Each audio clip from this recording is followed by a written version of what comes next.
Hey, what's going on? If you're watching this, you're doing a WEISTEC pulley install on a Mercedes m156. Now, I'm doing this video because I heard that there was no instructions available and I didn't see any videos available. So, being that I just did one of these installs, thought I'd go through it with you and see, just show you what it takes to do it. So I wasn't planning to do this video, so it's already installed at this point. But I can still go through the whole process and show you the tools and the steps needed to get the stuff in there. What you'll have to do to begin is lift the car or get under the car to take the undershields off. So I took all of them off, including the trans shield, because this car's getting a WEISTEC trans pan. But you only need to take off the middle and the very front one.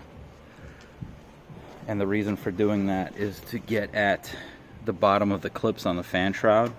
And the way these work, these just kind of spread and lift off around. So this is the bottom of the shroud. So this is the way it faces the engine. So underneath, you're going to go ahead, and this is the tabs you want to release. I'll show you how that looks on the car, but there's some parts that go over that. You spread them and just lift them off around that. Here's what the clips on the bottom of the radiator fan look like. So I'll try to release these with one hand. See, they kind of have this expanded section, so they actually pull apart and they come up around it. So you really want to use two hands for this, but there we go. So they just come off like that, and to install it, you know, it's pretty simple.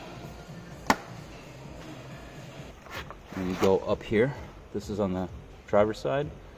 There's going to be, this is the connector for the fan. So you're just going to press that together, pull it out. It should slide out really nice.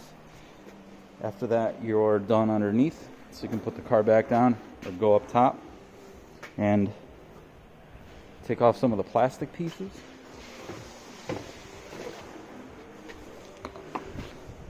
So you'll take off the two ducts, you'll take off your front cover. This one's actually in really good shape. It only has the one crack here, which about 98% of them have. But to get this piece off, you're going to turn this clip, lift that up a little bit, and then to get the rest off, you need to undo the sides, which is a bit tricky. So I started by going up front here to release that clip. So I just kind of pulled this way and then lifted it up on both sides. And then I had to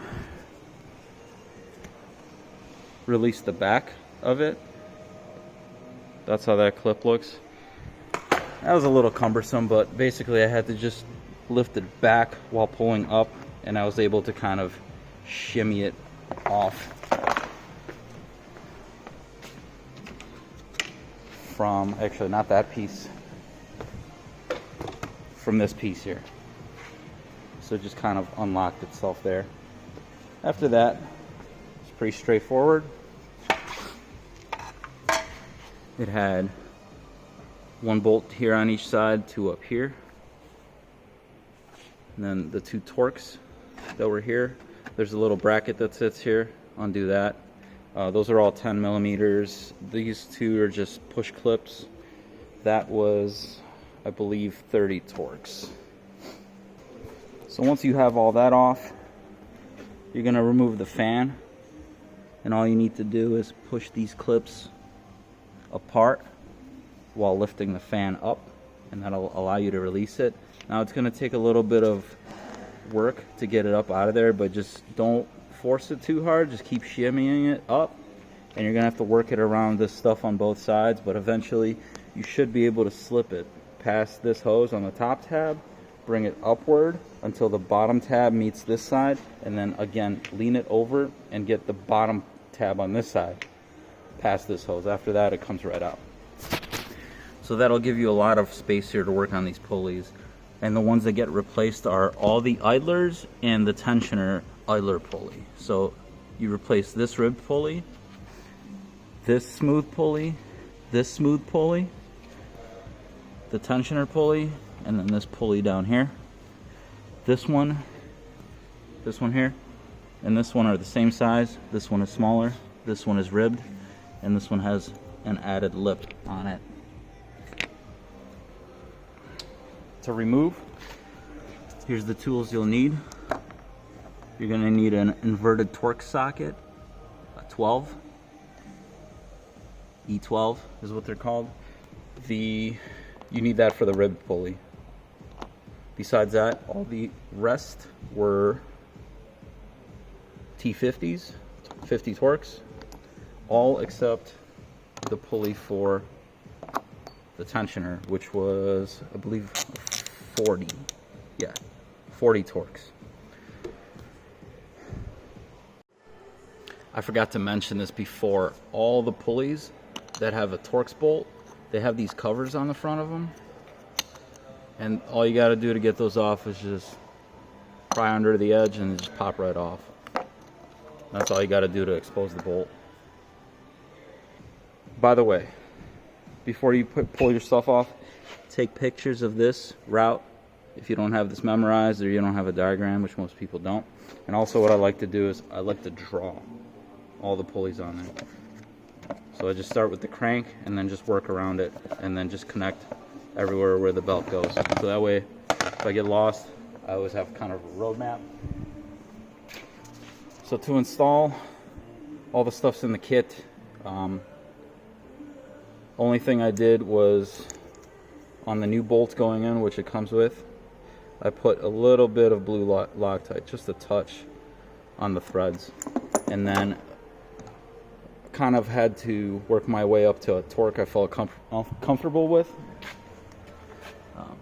So the torque I picked for those bolts was, oh, by the way, this is a 6mm Allen. That's what you're going to need to tighten these.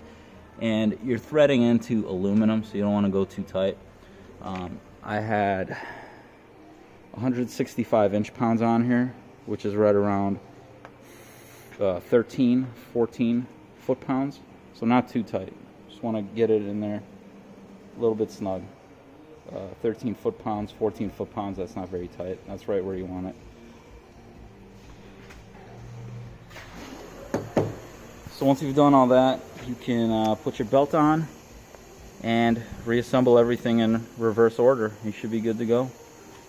The only tip I can provide for putting the belt back on, it was easier to get it around everything else and have it off the water pump pulley, and then release the tensioner and slide it over the water pump. And by the way, you need a 17mm socket in order to release that tensioner. I'll try to show you how that goes on there. So there's a cast bolt. It's a 17 bolt. It doesn't actually come out. It's just a casting. So what you'll do is you'll get your socket on there like that.